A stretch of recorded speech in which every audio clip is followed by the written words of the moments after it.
Isang bagong silang na sanggol ang natagpuan sa isang basurahan sa Quezon City. Sa kasamang palad, namatay ang sanggol kinalaunan. Si Oscar Oida naka-alerto, 24. Humihinga pa raw ng unang matagpuan ang pinaniniwalaang kasisilang lamang na sanggol sa basurahang ito sa Kaingin Road, Barangay Apolonio, Samson, Quezon City, dakong alas 11 ng gabi. Pero makalipas lang na ilang saglit, binawian na ito ng buhay. Ayon sa mga nangangalakal ng basura na unang nakakita sa sanggol, di nila inisip na sanggol ang nakasilid sa plastic bag.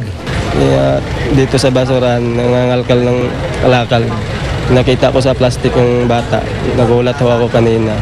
Kaya tinawag ko sa barangay.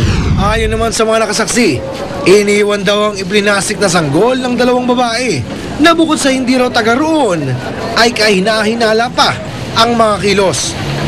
Doon sa mga ina na maaaring sila ang naglagay ng bata na to, makonsensya naman kayo.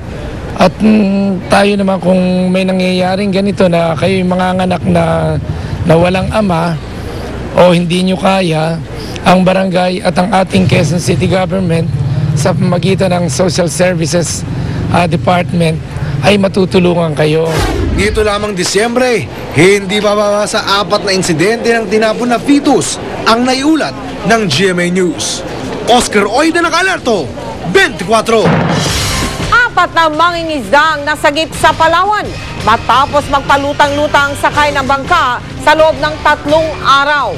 Binigyan pa sila ng pahabol na pamasko ng mga tripulante ng barkong sumagip sa kanila bago sila i-turn over sa pangangalaga ng Philippine Coast Guard.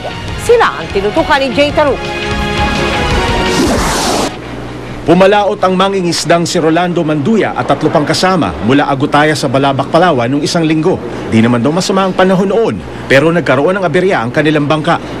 Tapos biglang dumating yung malakas na ulan at malakas ang hangin, pati alon. Dumilim lahat, hindi na namin alam kung saan ang lugar namin kasi hindi na namin makita yung mga lugar kung saan, mga isla o ano dyan.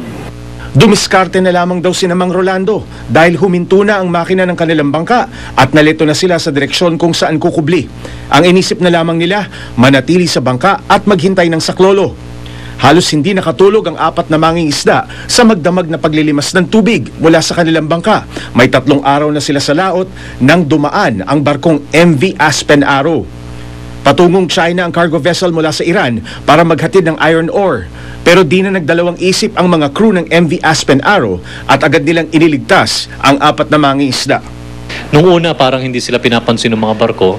Ito yung naglakas loob na lumapit sa kanila. Of course, hindi natin masisi yung mga kapitan ng barko. Baka mamaya mga pirata yan. So after verifying, siguro magandang loob yung crew ng MV Aspen Arrow. Nalapitan sila at nalaman nila na kailangan ng tulong nito mga fishermen na ito. Matapos ma-rescue ang 4, agad silang binigyan ng pagkain at damit. Pinamaskuhan pa raw sila ng mga tripulante ng barko ng humigit kumulang $600 o mahigit 26,000 pesos. Anak, maririnig ng mga kamag-anak ko, mga pinsan ko dyan. Sana malaman nila na ligtas rin kami. Maliit lamang ang bangka ng 4 na mangingisda at wala itong katig. Ayon sa Philippine Coast Guard, karaniwan, lakas lang ng loob ang puhunan ng mga pumapalaot sa bahagi ng southern tip ng Palawan dahil lubhang mapanganib kahit na sa mga veteranong mangingisda. Patuloy yung pagbabala ng Philippine Coast Guard na palaging tignan yung kalagayan ng panahon. Maayos naman ang lagay ng kalusugan ni Mang Rolando. Nagpapalakas na lamang sila sa MV EDSA 2, isa sa mga barko ng Philippine Coast Guard na nakadaong sa Maynila. Nakikipag-ugnayan na ang PCG sa lokal na pamahalaan ng Palawan para naman balitaan ang mga kaanak ng mga mangingisda at makauwi na sila. Jay Taruk, nakatutok, 24 oras.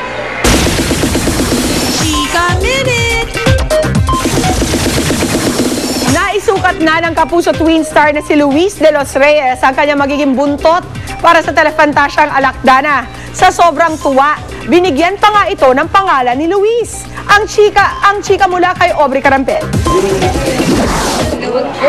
Puno ng excitement ang GMA twin star na si Luis de los Reyes nang isuot ang costume na buntot ng Alakdan para sa pictorial ng bagong afternoon drama soap ng GMA na Alakdana. Nagkaroon nga raw sila agad ng instant bonding ng kanyang buntot na binigyan pa niya ng pangalan. Kung ang pangalan niya sa show ay Adana, ang buntot naman daw niya ay si Danny. Nung nakita ko siya, sobrang excited akong isuot. Parang iniisip ko kung ano bang feeling na meron kang bunto. Tapos, ang cute-cute niya. Nagtawa ako sa kanya. Gawa sa foam at rubber latex ang buntot. Magaan at malambot daw ito kaya komportable agad si Luis.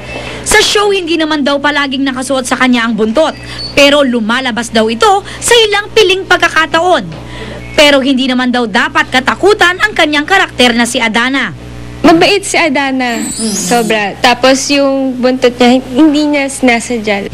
Abangan nila kung bakit at paano nagkaroon ng buntot si Adana.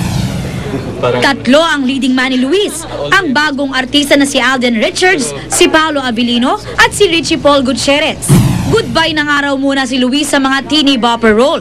Kaya hindi raw niya maiwasang kabahan sa una niyang pagsabak bilang bida sa Alakdana. First time po kasi. So parang nag-adjust pa ako sa lahat. Pero alam ko naman po na ingatan po ako ng production, ng director ko po, si Direk Mac Alejandre. Aubrey Carampel, updated sa Showbiz Happening.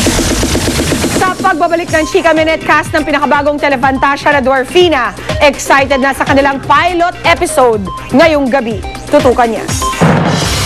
Susunod, bangkay ng lolang nasagasaan ng jeep itinago sa ilalim ng truck. Mga opisyal ng Public Attorney's Office pinayuhang kumuha ng pagsusulit para sa Career Executive Service Eligibility. At Pangulong Aquino, sinimula na ang pag-ehersisyo. Tutukan lahat ng yan dito sa 24 oras. At ang nakikita nyo po ay kuha ng GMA Traffic System. Sa EDSA Ortigas, yung mga pulang ilaw ay papuntang Cubao. Itong mga papalapit sa screen ay papuntang Makati. Samantalang yung paakyat ng flyover ay papuntang Pasig Ortigas Center. Lahat po sila, maluwag ang daloy ng trapiko.